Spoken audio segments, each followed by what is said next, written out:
Okay, on this project, this is our Zentangle Composition. We're going to start with our 9 by 12 piece of paper, and we're going to create a 9 by 6 rectangle in which to draw our composition. So we're going to start off, and my paper's turned vertically.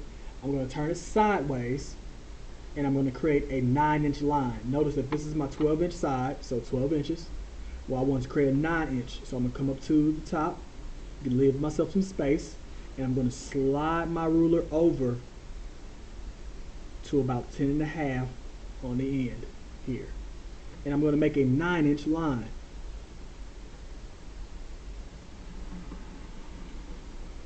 So from 0 all the way over to 9 is my 9-inch line. Then I'm going to come down the side and I'm going to make a 6-inch line. So this time I'm going to line up 0 with the end of my mark, make sure it's parallel to the side, and make a 6-inch line. Okay, then I'm going to come back down here. Again, I'm lining up at 10.5, and that should give me my 9 inches here. And I'm going to make a 9-inch line going all the way down to 0. And finally, I'm going to close out my rectangle with a 6-inch line. And it might be a little close, maybe a little off, it's okay. 6-inch line. There's my 6 by 9-inch rectangle.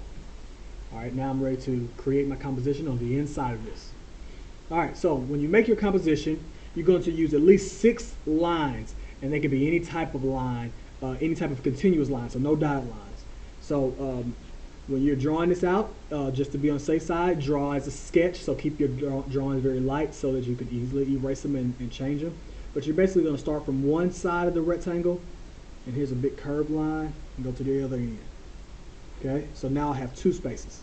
So that's one line. I'm going to make my second line, and this time I'm going to do a zigzag. So notice that I did large intentional zigzags.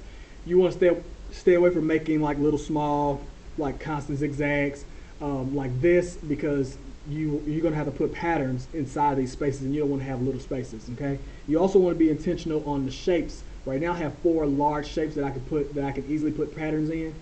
As you create these lines, you want to be intentional not to make little small shapes that then you have to use. So I'm going to come this way, and I'll add another. I'm just going to kind of make it kind of creative line. Okay. There's my third line. So now I have 1, 2, 3, 4, 5, 6 spaces. This time I'm going to add in some lines. Now, each one of my lines has started on one side, ended on the other side. Started on one side, ended on another side. Started on one side, eventually ended on the other side. Now that I have about 6 spaces and my spaces are starting to get kind of small, now I'm going to look at some of my spaces and kind of intentionally break them into smaller shapes. So here's one way that I'm going to break this into a small shape. So I'm going to start here, and I'm going to cross here. Boom. So I intentionally made this line start here, and it ended at another line. Rather than crossing into that line and continuing, I just stopped. So I created a nice little smaller shape here. Okay. Here's another way I can do this. So instead of like going all the way across here, I may start here.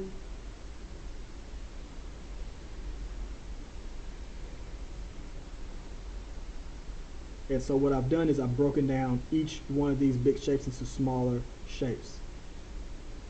Alright, so now I have 1, 2, 3, 4, 5, 6, 7, 8, 9, 10, 11 shapes. And I think I can stop about right there. So that means I have 11 different areas that I need to add pattern.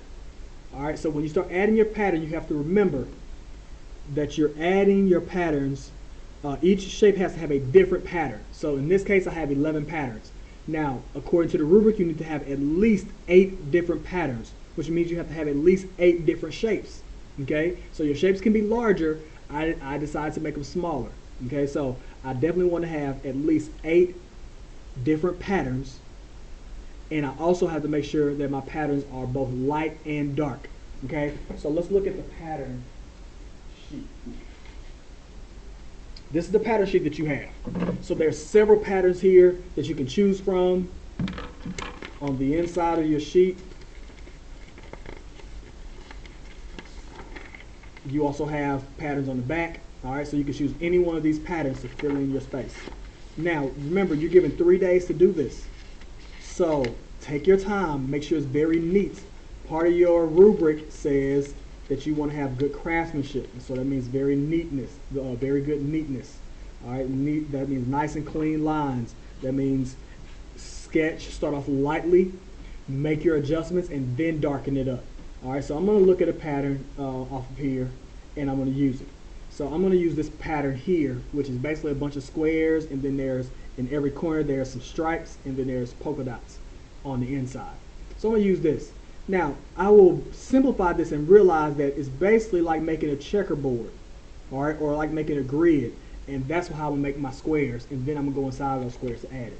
So I'm going to pick a shape, such as this shape here. So I have this entire shape, and I'm going to start with my vertical lines. And very lightly, I'm going to take my time and draw my vertical lines.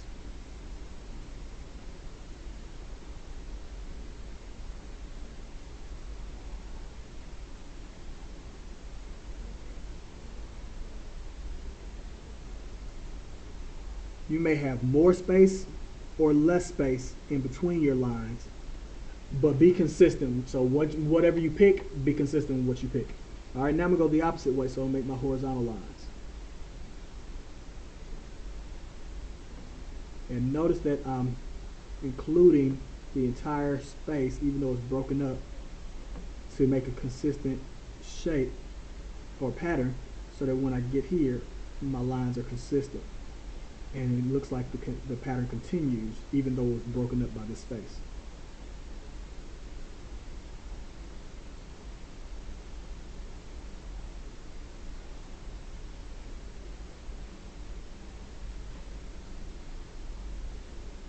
All right, so there's my squares. All right, now, based on this pattern, again, I'm looking at this pattern. There's a polka dot, and then there's little stripes in every corner. So now I'm going to go inside of here, and I'm going to go by, and I'll make my polka dot, and then my stripes. And so I'm just going to go through, and I'm just going to go through and put my polka dot inside each one. And there's no skipping. It's all of them.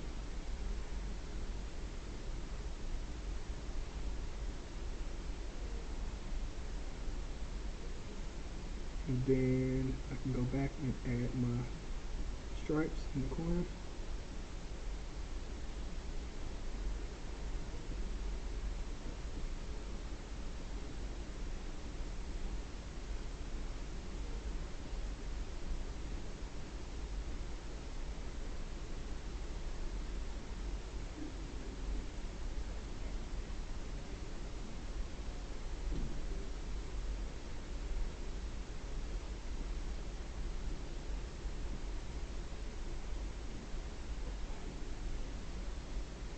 And as I start to finish this, I can continue this on down and create my entire pattern.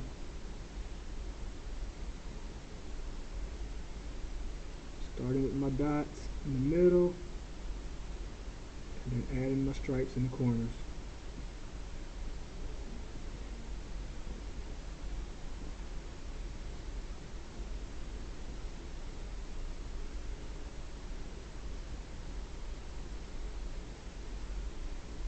Notice that I'm being very intentional, and I'm taking my time to make it nice and neat. There's no need to rush. That's why I'm giving you time. This is also why you want to be diligent and working so that you can actually finish on time. If you find that you are running out of time on the first day and you feel like you might need to take it home, I encourage you to do so. But you need to remember to bring it back the next day so that you can use good studio habits and be on task in class. I hope that you got a good understanding of how to do this lesson. If there are any questions, feel free to ask me or ask your sub. I mean, it's pretty simple, straightforward. You can also ask a classmate. All right, so or you can refer back to this video, slow it down, rewind it, pause it, however you need. Okay, thank you.